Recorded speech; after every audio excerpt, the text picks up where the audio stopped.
할렐루야. 수요 예배에 오신 성도님들을 주님의 이름으로 환영합니다.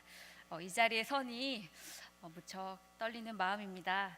제가 담대함으로 이 자리에서 하나님이 하신 일만 증거할 수 있도록 성도님들께서 중보하는 마음으로 함께 말씀을 들어주시기 바랍니다. 성도님들께서는 힘 하면 무엇이 떠오르시나요? 근래 개봉했던 영화 중에 챔피언이라는 영화가 있었습니다. 그 영화의 내용은 이 팔씨름 하나로 전 세계까지 이름을 알리게 되는 한 남자의 이야기입니다. 우리는 이 팔씨름 하나로 세계에 이름을 알린 사람을 보고 와, 저 사람 진짜 힘 세다 라고 말할 것입니다. 또 힘은 이처럼 보이는 육체적인 것뿐만이 아니라 보이지 않는 권력이나 능력, 또 명예, 또 이러한 것도 우리는 힘이라고 이야기합니다. 지금 나눈 의미 외에도 또 우리가 어떠한 사물의 이치를 깨달을 수 있는 능력이나 또 감정이나 충동적인 것들을 통제하고 다스릴 수 있는 능력 또한 또 힘이라는 뜻으로 국어사전에서는 풀이되고 있습니다. 우리는 누구나 세상을 살아가면서 이 힘이 필요합니다. 그것이 소소하게는 물건을 옮기는 힘이든 더 나아가서는 내가 무엇을 얻고자 하는 힘이든 우리는 인생을 살아가는데 이 힘은 없어서는 안 될 아주 중요한 원동력입니다. 오늘 설교는 짧으면 아주 짧은 삶을 산 제가 만난 나의 힘이 되신 하나님에 대해 이야기하고자 합니다. 저희 집은 원래 대대로 나무를 섬기던 집안이었습니다만 할아버지의 결단으로 교회를 가게 되었습니다. 그리고 어머니는 외가에서 혼자 신앙생활을 키워가며 지금까지 교회에 다니고 있습니다. 이런 신앙의 배경에서 자란 제 어릴 적 꿈은 늘 한결같이 하나님의 일을 하는 사람이었습니다. 제가 어떤 특별한 계시를 받았거나 부모님께 서원을 하셨거나 이런 것은 아니었고요. 강화에 계셨던 목사님이나 사모님이 너무 좋아서 어렸을 때 그런 꿈을 품게 된 것 같습니다. 초등학교 4학년 때 꿈은 사모가 되는 것이 꿈이었습니다. 그리고 6학년 때는 목사가 되는 것이 꿈이었습니다. 그리고 중학교 때는 선교사가 되는 것이 꿈이었습니다. 이렇듯 어렸을 때부터 늘 품어왔던 꿈이기에 저는 의심해보지 않고 고등학교를 졸업 후 강화에 계신 목사님과 진로를 상담하여 신학교와 또 신학대학원으로 진로를 결정하게 되었습니다. 진로를 선택했으니 이제 나의 갈 길이 탄탄대로겠구나 싶었는데 제 생각을 뒤엎고 시작된 여정 속에서는 이제 하나님은 저를 하나님이 쓰실 그릇으로 다듬어가는 훈련의 시간을 가지셨습니다. 4학년 1학기 여름방학에 예상치 못했던 할아버지와의 이별과 또 졸업을 한 학기 남겨둔 채 시작된 진로의 고민은 저를 깊은 우울과 또 낙심 속으로 안내했습니다. 그리고 처음부터 굳게 믿음에 결정해 두었던 선택들에 대한 물음이 생기기 시작했습니다. 이 길로 가는 게 맞는 것일까? 돌이켜보니 하나님께서는 제가 이 길에 대한 확신을 스스로 가질 수 있도록 고민할 시간을 허락해 주신 것입니다. 신학대학원을 진학한 후에도 지속적으로 강력한 훈련의 시간이 주어졌는데 어려워진 부모님의 사업과 또 오빠 가게의 운영의 위기로 인해 가정의 경제적인 어려움은 피부로 체감할 수 있을 정도로 빠르게 느껴졌습니다. 경제적인 어려움이 생기자 신학교를 그만두고 돈을 버는 게 더 낫지 않을까? 내가 공부하는 것이 사치라는 생각이 들었습니다. 돈이 있는 것과 돈이 없는 것이 나의 삶을 이렇게 좌지우지한다는 것이 참 우습기도 했었고 그때 돈의 힘이 참 크다는 것을 새삼 깨닫게 되었습니다. 상황 앞에서 마음은 점점 옹졸해지고 또 작은 일에도 쉽게 짜증을 내게 되었습니다. 이러한 저의 감정들과 생각들은 점점 주어지는 상황으로 압도당해 갔습니다. 또 시간은 왜 이렇게 흐르지 않는지요? 또 하나님은 왜 이런 상황에 아무 말씀도 하지 않으시고 나를 홀로 내버려 두시는지 이전과 확연히 달라진 경제적인 어려움은 제 인생을 후회와 또 원망으로 가득 차게 만들었지만 하나님께서는 제 안에 있던 그 연약함인 물질에 대한 훈련을 하신 것이었습니다. 우리의 경제적인 주권이 하나님께 있으며 이 모든 것을 통해 하나님이 주인 되심을 그때서야 비로소 깨닫게 되었습니다. 그리고 물질의 주권이 하나님께 있음을 인정하고 맡겨드린 훈련이 끝나자 더욱 세밀한 훈련이 시작되었습니다. 그렇게 주어진 두 번째 훈련은 나의 한계를 주님께 맡기는 일이었습니다. 사모가 되고 또 목사가 되고 또 선교사가 된다고는 말했지만 사실 전도사가 된다고는 말하지 않았습니다. 제가 전도사가 되는 것에 대한 두려움이 컸기에 하겠다는 말을 감히 하지 못한 것 같습니다. 제 눈에는 제가 하지 못하는 부족함이라는 한계만 보였습니다. 그때 우연히 다윗의 말씀을 보게 되었습니다. 일찍이 하나님의 택하심을 받고 왕의 기름 부음 받은 다윗이었습니다. 기름 부음을 하러 간 사무엘마저 다윗을 보고 겨우 이런 양을 치는 자가 기름 부음을 받을 수 있을까 여겼습니다. 그러나 그때 하나님께서는 이 말씀을 하셨습니다. 사무엘상 16장 7절 말씀 우리 함께 읽겠습니다. 여호와께서 사무엘에게 이르시되 그의 용모와 키를 보지 말라. 내가 이미 그를 버렸노라. 내가 보는 것은 사람과 같지 아니하니 사람은 외모를 보거니와 나 여호와는 중심을 보느니라. 사무엘은 목숨을 걸고 이새의 집으로 찾아갔습니다. 왜냐하면 사울이 아직 왕으로 있었던 때였기 때문입니다. 여호와의 명령을 받고 기름 부을 자를 찾으러 간 그 사무엘의 마음에 두렵고 떨리는 마음도 있었지만 하나님께서 어떤 자에게 기름을 부으실까 굉장한 큰 기대도 있었을 것입니다. 이새의 집에 도착해서 본 7명의 아들은 호감을 줄 뿐만이 아니라 외적으로도 굉장히 인상을 주었습니다만 하나님의 선택의 안목은 사무엘의 눈과 같지 않으셨습니다. 하나님은 양을 치던 다윗을 불러 기름을 붓게 하셨습니다. 다윗은 겉보기에는 호감을 줄 만큼 외적으로 좋은 인상을 주지는 못했지만 사람의 눈으로 판단하는 기준이 하나님의 일꾼이 되는 기준이 될 수 없었던 것입니다. 제가 전도사라는 직분을 감당하는 것이 두려웠던 이유는 제가 갖고 있는 능력과 한계를 보았기 때문입니다. 누구는 그렇게 잘한다던데, 누구는 그렇게 큰 교회에서 훈련받고 나왔다던데, 저는 하나님을 의지하며 사역해야 된다는 생각보다 내가 갖고 있는 한계를 바라보며 염려하고 두려워하고 있었습니다. 다윗은 겨우 양을 치는 자에 불과했지만 하나님께서는 그가 하나님을 믿고 사랑하는 그 중심을 보셨습니다. 또 전쟁에 대비하여 훈련받은 군인들조차 벌벌 떨게 만든 골리앗 앞에 당당히 나가 다윗이 승리한 것이 바로 하나님을 향한 다윗의 중심을 잘 보여준 예입니다. 사도행전 13장 22절에도 쉬운 성경으로 보면 사도 바울은 다윗을 하나님의 마음에 드는 사람으로 표현하고 있습니다. 다윗을 통해 확실히 안 사실이지만 하나님의 사역은 인간적인 능력도 필요하지만 그 중심에 하나님을 사랑하고 의지하는 마음을 빼놓을 수 없다는 것입니다. 그런데 첫 사역의 길은 순탄하지 않았습니다. 서울에 있던 곳에서 사역을 하게 되었는데요. 그곳에는 출석하는 아동부 수만 100명가량이 되었습니다. 제가 강화에서 있을 때 아이들 2명을 가르치다가 이 100명을 보게 되니 눈앞이 정말 캄캄했습니다.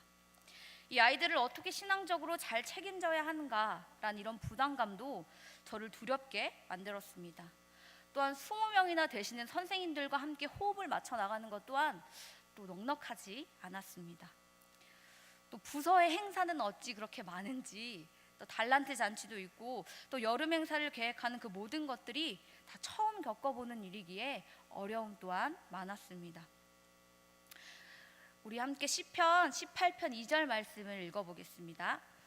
여호와는 나의 반석이시오, 나의 요새시오, 나를 건지시는 이시오, 나의 하나님이시오.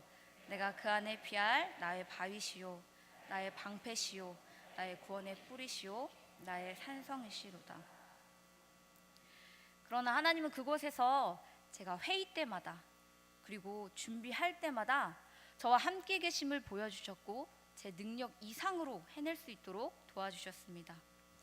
저에게 하나님께서는 지혜가 필요할 때는 지혜로, 그리고 도움의 손길이 필요할 때는 믿음의 동력자들을 붙여주심으로, 그리고 잘하고 있는가 스스로 염려될 때는 예상치 못한 응원으로 그렇게 힘을 주고 계셨습니다. 이 사역을 통해서 저는 사역은 제 힘으로 하는 것이 아니라 하나님께서 늘 가까이 계셔서 힘이 되어 주시고 계심을 느끼게 되었습니다. 다윗은 일찍이 기름 부음 받은 자였습니다. 그러나 그의 길은 평탄하지 못했습니다. 하나님이 함께했던, 다윗을 두려워하였던 사울로부터 언제나 죽음의 위협을 당했습니다. 하루, 이틀, 그리고 일주일도 아닌 무려 13년의 세월이 사울의 위협으로부터 다윗이 도망다닌 생활이었습니다. 말이 도망자 신세였지 사실 다윗의 삶이 얼마나 비참했는지 사무엘상 22장 12절에서 15절까지의 기록을 보면 심지어 다윗은 살기 위해 미친 채까지 했다라고 나와 있습니다. 그의 마음속에는 사울에 대한 원망과 또 저주로 기회가 되면 언젠간 저 사울을 무찌르겠다 마음먹는 것이 당연한 듯 보였지만, 다윗은 사울을 죽이려는 두 번의 기회가 있었음에도 불구하고 자신의 힘을 사용하지 않았습니다. 하나님께서 기름 부은 자를 함부로 죽일 수 없다는 것을 알고 있을 뿐더러 하나님께서 직접 힘을 쓰실 때까지 믿음으로 기다렸던 것입니다. 하나님께서는 저에게도 다양한 환경들을 통해서 맨 처음 전도사가 되기 전 제 생각대로 사역의 길을 이루어 나가려 했던 힘을 다 빼게 하시고, 또 오직 이 길에 힘이 되시는 하나님만 의지하며 갈 수 있도록 하셨습니다. 그러나 때로는 힘이 되시는 이 하나님을 의지하면 의지할수록 그동안의 신앙생활이 얼마나 부끄러웠는지 느끼게 되었습니다. 매번 하나님의 일을 한다고 말은 했지만 정작 하나님을 온전히 신뢰하며 살지 못했습니다. 하나님을 믿는다고 했지만 진정으로 하나님을 내 인생의 주인으로 모시지 못했습니다. 하나님 백으로 산다는 좋은 말은 다 하고 다녔지만 정작 하나님을 내가 살아가는 힘으로 삼지 않았습니다. 어릴 때부터 모태신앙으로 자라왔지만 하나님을 내 욕심으로 사랑하며 이용해왔다는 죄책감과 부끄러움은 하나님 앞에 서지 못하게 만들었습니다. 죄책감은 곧 저로 하여금 하나님 앞에 가까이 나아가는 것을 두렵게 만들었습니다. 시편 18편 3절에서 5절 말씀입니다. 함께 읽겠습니다. 내가 찬송받으실 여호와께 아뢰리니 내 원수들에게서 구원을 얻으리로다. 나를 옳고 불의의 창수가 나를 두렵게 하였으며 수월의 줄이 나를 두르고 사망의 올무가 내게 이르렀도다. 저는 이런 두려움이 커질수록 하나님 앞에 저의 죄를 회개하며 자복할 수밖에 없었습니다. 신앙생활을 하는 동안 하나님을 바르게 신뢰하며 나가지 못했었는데, 이런 내가 전도사를 할 수 있어도 되는 것인지 질문하며 낙심하고 또 무너질 때 하나님께서는 그 크신 은혜로 저의 허물을 덮어주셨습니다. 하나님의 일을 하는 사람으로 훈련받고 있으면서 때마다 하나님께 의지하며 나갈 수 있는 원동력은 기도하는 것뿐이었습니다. 시편 18편 6절 말씀입니다. 함께 읽겠습니다. 내가 환난 중에서 여호와께 아뢰며 그가 그의 성전에서 내 소리를 들으시며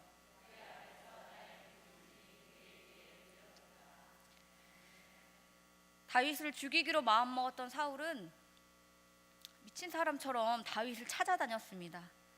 사울은 전국에 명령을 내려서 다윗을 잡아오는 사람에게 현상금까지 걸기도 했습니다. 다윗은 범죄자 아닌 범죄자 신세가 되었습니다. 다윗은 사울이라는 죽음의 그림자를 보며 하루하루 피가 마르는 공포와 또 두려움으로, 때로는 아둘랑굴로, 때로는 들염소 바위로 자신의 몸 하나 숨길 수 있는 곳이라면 어디든지 가서 사울을 피했습니다. 누군가 다윗을 도와주었다라는 소문이 들리기만 하면 사울은 그 즉시 그곳으로 쫓아가 다윗을 도왔던 사람을 죽이기까지 했습니다. 한 예로 다윗이 도망하던 때에 아히멜렉 제사장을 찾아가 골리앗의 칼과 또 떡을 얻어간 일이 있었습니다. 이 광경을 목격한 도액이라는 사람은 사울에게 이 사실을 알리자 사울은 그 즉시 군대를 이끌고 아히멜렉에게 찾아갔습니다. 왜 다윗을 도와주었냐고 묻고 그것을 곧 반역이라고 여겼습니다. 그렇게 아히멜렉을 포함하여 하나님을 섬기던 85명을 죽이고 말았습니다. 이런 소문이 도는 상황에서 누가 감히 다윗을 도와준다고 나설 수 있겠습니까? 그 어느 누구도 그 어느 곳도 완벽하게 다윗을 보호해주거나 지켜주지는 못했습니다. 그렇기에 오늘의 이 부르짖음은 그냥 다윗이 하나님께 도와주세요 라고 말하는 정도가 아니라는 것은 자명한 사실입니다. 사울을 피해 다니던 다윗을 도와주는 사람도 안전하게 피할 곳도 존재하지 않았습니다. 다윗의 곁에는 외로움과 두려움이라는 이 두 친구밖에는 있지 않았습니다. 다윗은 물에 빠져 살려달라고 고함치며 허우적거리는 사람처럼 그렇게 간절하게 하나님께 자신의 처지를 구해달라고 기도했던 것입니다. 이러한 간절함이 저에게도 있었습니다. 매일 출근하기 30분 전에는 아동부실에 가서 혼자 못하겠다고 다른 사람들로부터 평가받는 것이 너무 두렵고 무섭다며 하나님의 도우심을 구했습니다. 그때마다 하나님은 제 기도를 외면하지 않으셨고 용기 낼 수 있는 새 힘과 그리고 지혜, 때로는 돕는 동력자들을 붙여주셔서 힘을 더하여 주셨습니다. 이런 하나님의 인도하심으로 인해 저는 지금 이 자리까지 서게 되었습니다. 비록 아무 연고도 없고 이곳 안성광림교회에 왔지만 동일하게 함께 하시는 하나님께서는 홀로 있는 것이 아님을 때마다 느끼게 해주셨습니다. 사실 수련목 시험을 보는 날까지 많이 두려웠습니다. 시험을 붙을 수 있을까? 그리고 또 주어지는 사역들을 잘 감당해낼 수 있을까? 이런 여러 가지 걱정과 또 염려 속에서도 하나님께서는 저에게 좋은 동역자들 그리고 좋은 성도님들을 만나게 해주셔서 언제나 변함없이 힘 되시고 있음을 알려주셨습니다. 시편 18편 1절 말씀입니다. 우리 함께 읽겠습니다. 나의 힘이 되신 여호와여 내가 주를 사랑하나이다. 다윗은 모든 역경의 끝에서야 과거에 하나님이 함께 하셨음을 회고하고 그는 하나님이 지켜주신 힘으로 지금까지 있을 수 있다고 시편 18편 1절 말씀을 감사로 고백한 것입니다. 오랜 세월 동안 하나님은 다윗의 힘을 다 빼시고 오직 하나님의 힘만 의지하며 순종할 수 있는 시간을 갖도록 하신 것처럼 제 삶의 훈련들을 통해서 하나님은 제가 갖고 있는 모든 힘을 다 빼고 하나님의 힘만 의지하며 순종하는 것을 배우게 하셨습니다.